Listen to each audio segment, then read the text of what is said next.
저는 오늘 3장 12절에서 17절 말씀을 중심으로 이렇게 위의 것을 찾으십시오라는 제목으로 하나님 말씀 나누겠습니다. 같이 한번 제목을 읽어보실까요? 시작. 이렇게 위의 것을 찾아라. 예수 그리스도와 함께 죽고 예수 그리스도와 함께 부활한 자들, 특별히 물침례 받고 성령 침례, 불침례 받은 우리들은 이제 더 이상 이 땅의 것을 추구하지 말고 저 위의 것을 찾으라고 말씀하십니다. 그런데 만약 하나님이 위의 것을 찾아라 그러고 난 다음에 너희들이 알아서 찾아라 이러면 우리 정말 힘들 것 같아요. 뭐가 위를 찾는 거고 어떻게 하는 것이 하나님의 나라와 의를 구하는 것일까요? 본문을 통하여 네 가지를 짧게 살펴보도록 하겠습니다. 위의 것을 찾기 원하시는 성도님들마다 한번 아멘 해보시죠. 첫 번째로 예수님을 점점점 더 닮아가는 것이 위의 것을 찾는 것입니다. 같이 첫 번째 대지를 읽어보시죠. 예수님을 점점 더 닮아가십시오. 오늘 12절 말씀은 이렇게 시작을 합니다. 그러므로, 이 그러므로라는 말은 세상 사람들하고 똑같이 살면 안 된다는 것을 이제부터 풀어서 설명하는 것입니다. 위의 것을 찾아라. 그러므로 너희는 하나님이 택하사 거룩하고 사랑받는 자가 되었다라는 것입니다. 이 말은 예수님 때문에 우리가 은혜를 받고 하나님의 자녀가 되었다라는 거예요. 부족하고 연약한 저와 여러분들 안에 성령님이 들어와서 내주하고 계신다라는 것입니다. 이 거룩한 사람들은 어떻게 살아야 되는가? 12절을 계속 보시면은 너희들이 사랑받는 자처럼 긍휼과 자비와 겸손과 온유와 오래 참음을 어떻게 하라고 적혀져 있어요? 옷 입으라는 거예요. 예수를 닮아가는 것은 예수님이 우리를 긍휼히 여겨주신 것처럼 우리도 긍휼의 옷을 입고 다른 사람을 긍휼히 여겨줘야 된다는 것입니다. 긍휼이라는 것은 불행을 당한 사람들이 있습니다. 고난을 당한 사람들이 있어요. 그런 분들을 측은하게 여기는 마음을 긍휼함이라고 이야기를 합니다. 그래서 제가 아는 교회는 이 외부에 있는 이웃을 돕는 기관을 긍휼사역팀이라고 팀 이름을 지었습니다. 그 이유는 교회 주변에 보면은 불쌍하고 힘든 데가 많거든요. 하나님이 나를 불쌍히 여기셔서 이렇게 축복을 해주셨으니 이제 우리 교회가 또는 개인이 주변에 있는 이웃을 돕는 사역을 긍휼사역이라고 그래요. 측은히 여기는 마음이죠. 불쌍히 여기는 마음으로 그들을 돕는 것, 이것을 긍휼이라고 합니다. 우리 하나님의 아들 예수님은 저와 여러분들을 긍휼히 여겨주시죠. 뿐만 아니라 두 번째로 자비의 옷을 입으라고 얘기합니다. 자비는 불행한 사람, 고난당하는 사람, 이분들에게 구체적으로 다가가고 구체적으로 친절을 베푸는 것을 자비라고 이야기를 합니다. 저 사람 불쌍해, 마음만 먹으면 되는 것이 아니라 불쌍한 자에게 찾아가서 내가 갖고 있는 작은 것을 나눠주는 것, 이것을 자비라고 합니다. 어려운 것이 아니라 저희 어렸을 때 형근아 옆집에 빈대떡을 했으니까 좀 갖다 드려라, 갖다 드리죠. 이게 자비입니다. 너희 집에 떡을 좀 했는데 떡이 많이 있어요. 떡을 좀 갖다 드려라. 이것이 바로 자비라는 것이죠. 세 번째, 하나님이 우리에게 원하시는 것은 겸손하라는 것입니다. 겸손은 하나님과 사람 앞에서 자기를 낮추는 것이 겸손입니다. 뿐만 아니라 다른 사람들을 나보다 낮게 여기는 것, 이게 겸손입니다. 자신의 이익보다는 이웃의 이익을 먼저 구하는 것, 이게 겸손한 사람입니다. 예수님을 닮아간다고 하는 것은 예수님이 겸손히 자기 자신을 십자가에 죽기까지 낮춘 것처럼 낮아지라는 것이죠. 하늘 영광 버리고 이 땅에 인간으로 오신 예수님처럼 우리도 똑같이 할 수는 없지만 내 주변에 다른 사람들의 눈높이만큼 내 눈높이를 낮춰주라는 것입니다. 제가 이제 교회 성장 연구소에서 사역할 때 일이었습니다. 미자립 교회, 개척 교회, 힘든 교회 목사님들을 돕는 일을 했습니다. 그러면서 제가 목회를 하면 저 개척교회 목사님들을 좀 도와야겠다, 힘든 미자립 교회를 좀 섬겨야겠다, 그런 마음을 아주 오래전부터 품고 있었습니다. 근데 재밌는 것은 교회가 중형교회나 대형교회 가서 세미나를 하고 목회자들을 이렇게 가르치면은요, 목사님들의 반응이 굉장히 감사하다는 말을 많이 합니다. 근데 유독 미자립교회나 개척교회 목사님들을 섬기고 설교를 코칭해 드리고 또 교회 성장에 대해서 이론과 실제에 대해서 말씀을 드리면 이상하게 끝나고 난 다음에 반응이 냉랭할 때가 있습니다. 이 고맙다라는 말을 참 잘 안 해요. 그리고 중형교회나 대형교회 목사님들은 이런 강의에 이런 정이 참 좋았습니다 이런 피드백이 오는데, 미자립교회 개척교회 목사님들은 이런 피드백이 잘 안 옵니다. 내가 강의한 내용을 이게 알아들은 건가 못 알아들은 건가 헷갈릴 때가 있어요. 어느 날 기도하는데 하나님이 이런 깨달음을 주시더라고요. 저들이 못 깨달은 것도 아니고, 그리고 감사를 안 한 것도 아니다라는, 근데 너무나 목에 지치고 힘이 들어있기 때문에 그것을 표현하지 못했을 뿐이지, 사실 마음속으로는 더 감사하고 더 많이 알아듣고 깨달았다는 것을 성령님이 가르쳐 주신 적이 있습니다. 그렇구나. 눈에 보이는 현상만 가지고 판단을 하면 안 되고, 사실 개척교회나 미자립교회 목사님들이 저보다 더 훌륭하시고 기도를 열심히 하시는 분이 더 많을 수도 있겠다. 하나님은 교회가 크다고 해서, 큰 교회를 맡겼다고 해서 그분의 목회를 예수님을 닮아간다고 표현할 수 있는 것은 아닙니다. 목회자가 목회를 하면서 겸손하려고 하고 온유하려고 하고 낮아지려고 하고 긍휼히 여기는 마음, 자비하는 마음이 있을 때 그분이 예수님을 닮아가는 목회자가 되는 것이죠. 평신도도 마찬가지입니다. 하나님이 원하는 것은 우리에게 명예를 높여주고 물질의 축복을 주고 다른 사람보다 높이는 거, 이거 축복입니다. 그런데 진정한 축복은 위의 것을 찾으면서 끊임없이 불쌍한 자를 섬기고 이웃을 위해서 사랑의 날개를 펼칠 줄 아는 자가 예수를 닮아가는 자죠. 특별히 오늘 성경은 온유의 옷을 입으라고 이야기합니다. 한번 따라해 볼까요? 온유의 옷을 입으라. 온유라는 것은 과격한 분노하고 대조되는 말입니다. 자기 스스로를 절제하고 통제하는 능력을 온유라고 그래요. 이 비유가 재밌는데요. 혹시 사랑하는 성도님들 말의 기수가 탁탁탁탁탁 이 말을 타고 달리는데, 온유라는 말이 이 달리는 말에서 나왔습니다. 말이 한눈 팔지 않고 앞만 보면서 말의 기수와 함께 호흡을 맞추면서 탁탁탁탁 달리는 말이 있죠. 이게 온유함입니다. 사랑하는 성도님들, 혹시 말이 잉 하면서 뒷발로 걷어차는 걸 본 적이 있으십니까? 저는 바누아투라는 섬에 가서 단기 선교를 하면서 말을 한번 가까이 보서 탄 적이 있습니다. 하루 종일 말을 탄 적도 있어요. 얼마나 말 타는 게 힘든지 모릅니다. 특별히 안장이 없어요, 이 동네는. 그래서 말의 그 뜨거운 등어리의 열기가 내 이 안장에, 엉덩이에 올라오기 때문에 굉장히 힘듭니다. 그런데 말이요, 잠깐 쉬는 시간에 말끼리 싸우는 걸 봤는데, 와, 진짜 사람이 뒷발로 걷어차면 큰일 나겠구나. 엄청 힘이 셉니다. 말이 얼마나 이 말이 강력한 힘을 갖고 있는지요. 기수가 없이 단련되지 않고 훈련되지 않은 말은요, 진짜 야생 말은 엄청나게 빨리 달립니다. 그리고 힘도 셉니다. 이 말이 원래 온유한 동물이 아닌데 주인을 만나서 길이 들어져 가지고 이리야 하면 가고 워 하면 멈추고 왼쪽으로 하면 왼쪽으로, 오른쪽으로 고비를 뜨면 오른쪽으로 고비를 뜨는 그 힘센 말을 생각해 보십시오. 이게 온유라는 것이죠. 우리가 예수 믿기 전에는 야생마 같은 존재였는데 예수 믿고 나니 우리 주님이 오른쪽으로 가라. 네, 알겠습니다. 이 오늘 만난 사람은 너무 중요한 사람이니까 네가 최선을 다해서 접대하라, 만나라, 또는 비즈니스 상담을 해라. 주님이 코치해 주시는 것이죠. 온유한 말과 같은 사람은 주의 음성을 듣고 그대로 삶을 따라가는 것, 이것이 바로 예수를 닮아가는 삶입니다. 흡사 어느 책 읽어봤더니 어머니가 아이를 응애하고 낳습니다. 갓난 아이를 젖먹이는 장면이 있죠. 이게 온유한 장면의 표상이라는 것입니다. 평안하게 어머니가 아이에게 젖을 먹이는 장면. 거꾸로 얘기하면 아이 입장에서는 젖을 먹지 않으면 죽습니다. 그래서 열심히 젖을 빠는 장면이 또 온유한 장면이라는 것입니다. 우리가 하나님 말씀을 먹되 생명을 걸고 먹는 어린아이처럼 정말 여러분과 제가 겸손한 마음, 온유한 마음, 사랑을 가득 마음, 그리고 열정을 가지고 아버지의 말씀을 다 빨아서 먹게 되기를 주의 이름으로 축원드립니다. 하나님은 말씀을 저와 여러분들에게 주면서 너무나 온유한 마음으로 기뻐하십니다. 우리도 그 받은 말씀, 은혜 받은 사랑을 다시 힘들고 어렵고 목마른 자들, 배고픈 자들에게 나눠주는 삶, 이것이 바로 예수님을 점점 더 닮아가는 삶이라는 것이죠. 다섯 번째 옷은 무엇인가 한번 따라해 볼까요? 오래 참음.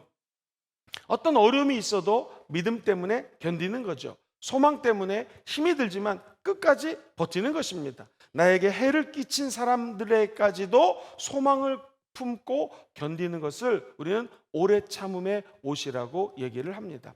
저와 우리 모든 성도님들은 하나님이 택해서 지명해서 불렀습니다. 그럼 우리는 하나님의 사랑을 받는 자녀가 되었죠. 그렇다면 국률의 옷, 자비의 옷, 겸손의 옷, 온유의 옷, 무엇보다도 오래 참음의 옷을 입고 살아가는 것, 이것이 바로 예수를 닮아가는 삶입니다. 그래서 오늘 본문 13절 하반절에는 이렇게 얘기를 해요. 이러한 하나님이 주시는 은혜를 받고 예수를 닮아가기 시작하면 주께서 너희를 용서하신 것 같이 너희도 어떻게 해요? 용서하라는 것입니다. 어느 날 성격이 제일 급한 베드로라고 하는 제자가 예수님에게 여쭤봅니다. 예수님, 형제가 나에게 잘못을 했습니다. 이거 도대체 몇 번을 용서해 줘야 됩니까? 사랑하는 성도님들, 누가 여러분에게 잘못을 했습니다. 직장에서, 사회생활 하면서, 또는 가정의 식구 중에 누군가가, 또는 형제자매 중에 누군가가 우리에게 잘못을 했어요. 분명히 실수를 했습니다. 몇 번 용서해야 될까요? 예수님, 7번 용서하라. 이 정도 할 줄 알았더니 7번씩 70번을 해라. 77이 49, 490번 용서하라는 거거든요. 하루에 어떤 사람이 나에게 잘못을 했더라도 490번 용서하라고 하는 것은 무한대로 용서를 하라는 말입니다. 즉, 예수님이 주기도문에서 얘기한 것처럼 내가 너희들의 모든 죄를 다 사해 줬던 것처럼 너도 다른 사람들의 죄를 사하여 주어라. 즉, 용서받은 자가 다른 사람을 용서할 수 있다는 것. 치유받은 자가 다른 사람을 치유할 수 있는 통로로 쓰임받게 된다는 것입니다. 예수를 닮아가기 원하시면 아멘 해볼까요? 과거를 돌이켜보면 우리에게 상처 준 사람들이 너무나 많습니다. 용서하라는 것이죠. 오늘 어떤 일이 벌어질지 몰라요. 그런데 오늘 나에게 만나는 사람들을 용서하는 마음으로 만나라는 것입니다. 더 위대한 축복은 뭘까요? 내일, 모레, 그리고 미래에 우리에게 잘못하는 사람들이 분명히 나타납니다. 그런 사람을 만날지라도 감사하고 겸손하고 온유하고 자비로운 마음으로 반갑게 인사하라는 것입니다. 신기한 것은 내가 나를 힘들게 하는 사람을 반갑게 인사를 하면은요, 신기한 것은 내 마음속에 하나님 주시는 아량이 생기고 힘이 생겨서 그 사람을 용서하고 사랑할 수 있는 힘이 생깁니다. 그런데 나에게 짜증나게 했던 사람을 만나는 순간에 딱 째려보고 반갑게 인사하지 않으면 이게 화목히 될 수가 없습니다.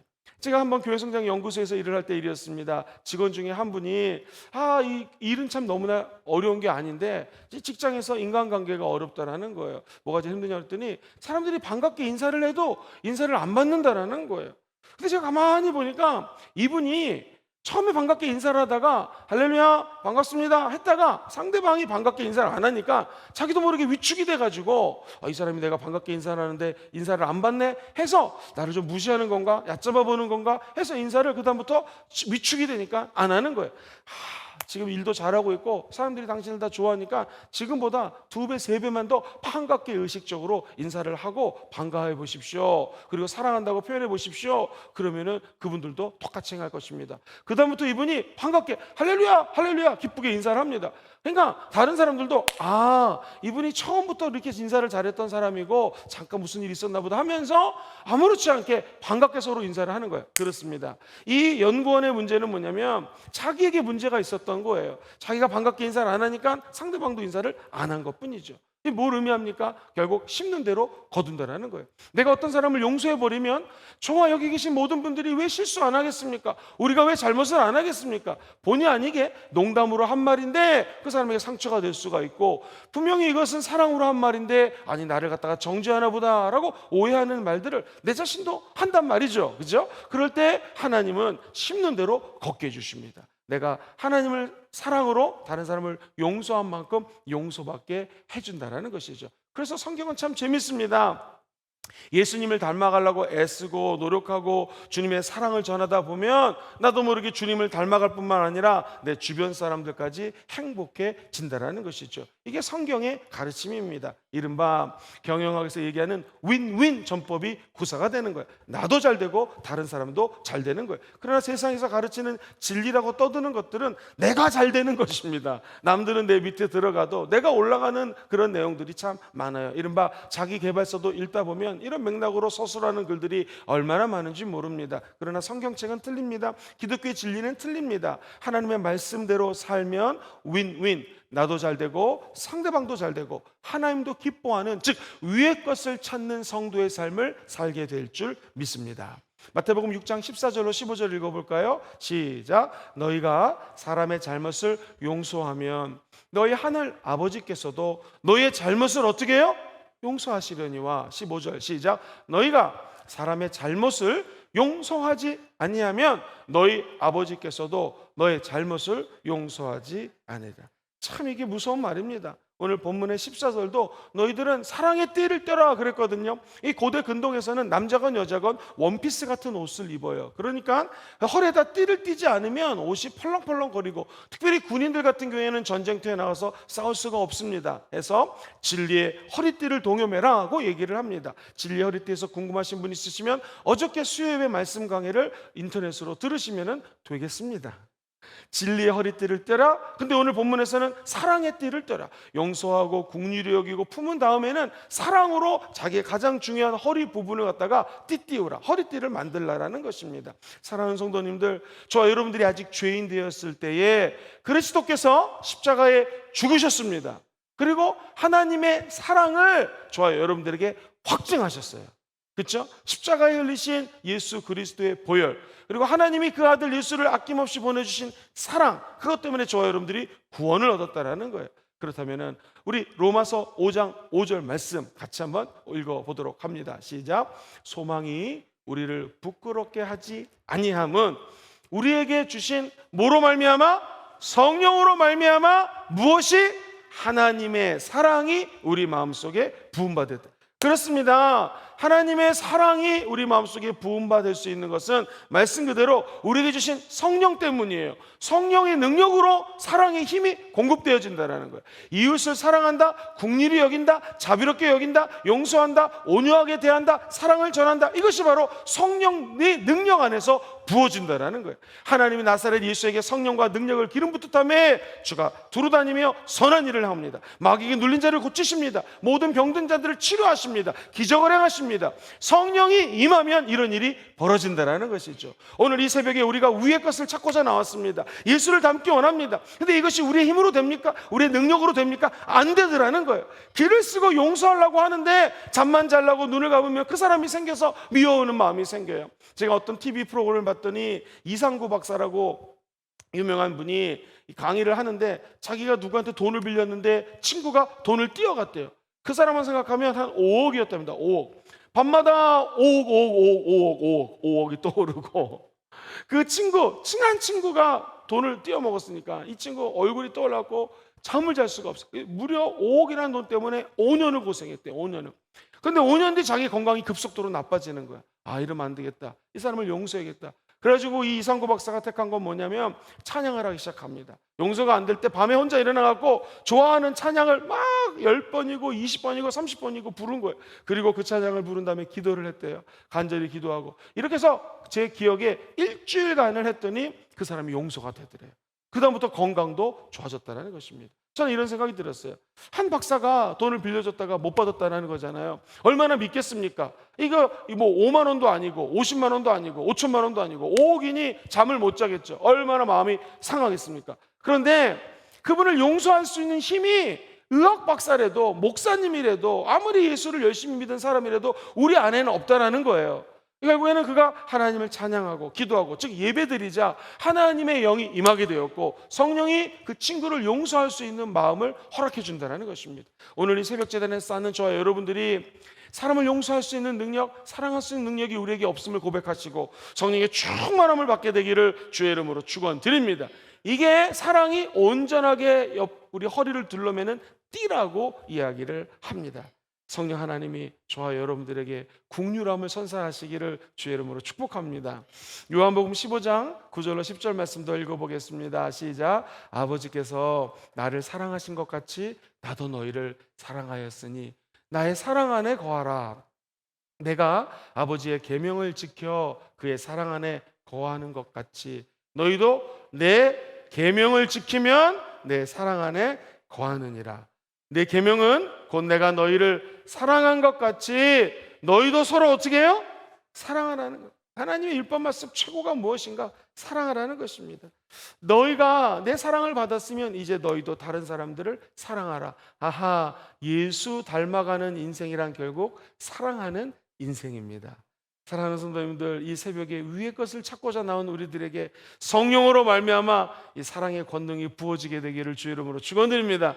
그래서 예배가 마치고 집으로 돌아가시고 회사로 돌아가 일을 하러 가실 때는 내 마음을 다하고 목숨을 다하고 뜻을 다하고 힘을 다하여 야훼 하나님을 사랑하십시오. 이게 크고 첫 번째 되는 계명이지 않습니까? 두 번째, 내 이웃을 내 몸과 같이 사랑할 수 있는 능력이 성령으로부터 공급되어져서 다 예수를 점점 닮아가시기를 주의 이름으로 축원드립니다. 큰 두 번째로 평강을 누리고 나누는 것이 바로 위의 것을 찾는 방법이에요. 같이 두 번째 대지를 읽어보시죠. 시작. 예수님의 평강을 누리고 나누십시오. 본문 15절 말씀을 같이 읽어볼게요. 시작. 그리스도의 평강이 너의 마음을 주장하게 하라. 너희는 평강을 위하여 한 몸으로 부르심을 받았나니 너희는 또한 어떻게 해요? 감사하라. 우리 마음이 예수 믿고 난 다음에는 하나님 주시는 평강이 내 마음을 주장하도록 해야 되는데, 신기한 건 평강에 하나님이 내 마음을 주장하면 바로 연결되는 덕목이 있는데 감사라는 거예요. 15절을 보시면 하나님의 평강이 네 마음을 주관하게 하라. 너희는 평강을 위하여 한번 따라해볼까요? 한 몸으로 부르심을 받았습니다. 시작. 한 몸으로 부르심을 받았습니다. 이 평강이 나에게만 있는 것이 아니라 내 평강이 옆 사람들에게 전이가 된다는 거예요. 거룩하게 전염이 된다는 거예요. 평강이 임하면 한 몸으로 부르심을 받아서 그 공동체가 하나님의 평강 가운데 꼬리나게 된다는 거예요. 그런데 이거 전파력이 강한 평강이 나중에는 뭘 불러일으키냐면 너희는 또한 감사하는 자가 되라.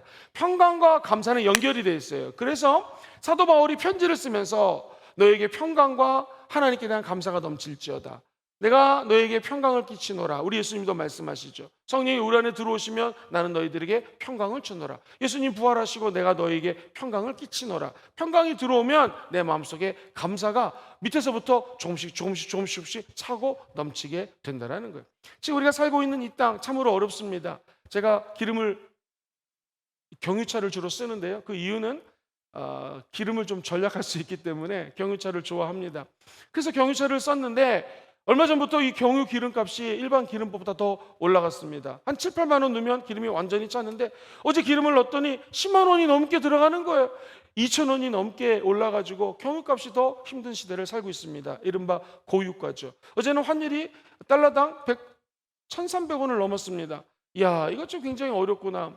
30대, 20대 젊은이들이 이른바 영혼의 모든 걸 투자해서 다 돈을 끌어 모아가지고 대출을 받아서 금리가 쌌기 때문에 집을 샀는데 이게 웬일입니까? 금리가 올라가면서 상환할 능력이 없습니다. 예를 들면 3억을 대출 받았으면 100만 원만 냈으면 됐는데 이제 150만 원, 200만 원을 내야 되니까 어려운 젊은이들한테는 그 80만 원, 100만 원, 50만 원 한 달에 더 내는 것이 여간 어렵습니다. 그만큼 또 카드 빚을 내야 되고 돌려 막아야 되고 힘든다라는 거예요. 이 고유가 또 경제가 너무나 어렵고 심지어 이 삶의 현황에서 팍팍한 소리들이 들리기 시작합니다. 예전에 칼국수 분명히 이거 5,000원 조금 올라서 7,000원이면 먹을 수 있었는데 이제 칼국수가 10,000원이 넘어갑니다. 서울에서는 냉면 한 그릇 먹으려면 12,000원이 넘어가요. 사랑하는 성도님들, 이 시대를 살고 있습니다. 도대체 우리는 어떻게 위의 것을 추구하며 살아갈 수가 있을까요? 평강이 없고 모든 게 다 올라가는 어려운 시간입니다. 저와 여러분들이 우리 마음속에 그럼에도 불구하고 하나님이 주시는 평강이 우리 마음을 주장하게 하셔야 됩니다. 이 말은 우리가 이 모든 것들을 하나님께 내어 맡겨야 된다는 것이죠. 어차피 내가 경영하는 것들, 경영을 이루시는 분이 하나님이기 때문에 하나님께 내어 맡기면 그 다음부터 평강이 임합니다. 그리고 이 평강은 바로 감사랑 연결되게 된다는 거예요. 내가 발버둥 친다고 되는 것이 아니라 내 삶의 정황에 있는 모든 것들을 하나님께 감사함으로 의탁하라는 것이죠. 내어 맡기라는 거예요. 그래서 평강이 감사를 불러일으키기도 하고 감사하다 보면 또 평강이 땡겨오는 거예요. 두 가지가 마치 기차바퀴에 두 바퀴처럼 연결되어 있다는 거예요. 감사하다 보면 평강이 임하고 평강이 하나님께서 주신 것을 감사하고 누리다 보면 더 큰 감사가 나타난다는 것이죠. 오늘 하루를 사실 때에 오늘 주님 주시는 평강과 감사가 넘쳐나시게 되기를 주의 이름으로 축원드립니다. 그러면 요한복음 14장 27절 말씀이 이해가 됩니다. 같이 한번 읽어보죠. 시작. 평안을 너에게 끼쳐놓으니 곧 나의 평안을 너희에게 주노라. 내가 너희에게 주는 것은 세상이 주는 것과 같지 아니하노라. 너희는 마음에 근심하지도 말고 두려워하지도 말라. 할렐루야. 저와 여러분들이 평강을 위하여 한 공동체가 되기 위해서 하나님의 부르심을 받았습니다. 오늘 우리가 받은 평강을 오늘 새벽자단에 못 나오신 분들, 우리 이웃에 계신 분들에게 나눠주게 되기를 주의 이름으로 축원드립니다. 왜 그럴까요? 화평케 하는 자는 복이 있나니 그들이 하나님의 아들이라 하나님의 딸이라 일컬음을 받을 것입니다. 우리의 평강을 보고 수많은 영혼들이 저분이 하나님의 아들이구나, 하나님의 딸이구나 라는 감화 감동을 전이시키기를 주의 이름으로 축원드립니다. 오늘 빌립보서 4장 6절로 7절 말씀을 읽고 말씀을 좀 정리하겠습니다. 시작. 아무것도 염려하지 말고 다만 모든 일에 기도와 간구로 너의 구할 것을 어떻게 해요? 감사함으로 하나님께 아뢰라. 그리하면 모든 지각에 뛰어난 하나님의 평강. 감사하면 하나님의 평강이 누구 안에서요? 그리스도 안에서, 예수 안에서 너의 마음과 생각을 지키시리라. 할렐루야. 여러분 아무 염려하지 마십시오. 오늘 이 새벽에 오직 기도와 간구로 하나님께 아뢰실 것을 감사함으로 아뢰십시오. 그럼 모든 지각이 뛰어나신 그리스도의 평강이 저의 마음, 여러분의 마음, 우리의 생각들을 지켜주시고 보호하시고 하나님의 아들로서 위의 것을 찾아갈 수 있는 힘과 동력과 에너지를 공급하여 주실 것입니다. 오늘 이 예수를 닮아가고 위의 것을 찾는 멋진 하루를 사시게 되기를 주의 이름으로 축원드립니다. 이번 한 주 위의 것을 찾으라는 주제로 하나님 말씀 나누고 있습니다. 위의 것을 찾으려면 어떻게 해야 될까요? 첫 번째, 점점 예수님을 닮아가 보십시오. 자비하고 긍휼히 여기고 오래 참음과 하나님의 사랑의 옷으로 허리를 띠게 되면 주님을 닮아가게 될 것이요. 이 모습을 보고 수많은 영혼들이 구름대처럼 하나님의 백성 되게 될 줄 믿습니다. 두 번째로, 예수를 닮아간다고 하는 것은 예수님이 우리 안에 평강을 부어주시는 분이십니다. 그리고 이 평강을 다 누리십시오. 그리고 이 평강을 다른 사람들에게 나눠주십시오. 그러면 우리 인생에 오늘 하루도 감사가 넘치게 될 것입니다. 천국 가는 날까지 감사와 평강이 넘치시게 되기를 주의 이름으로 축원드립니다.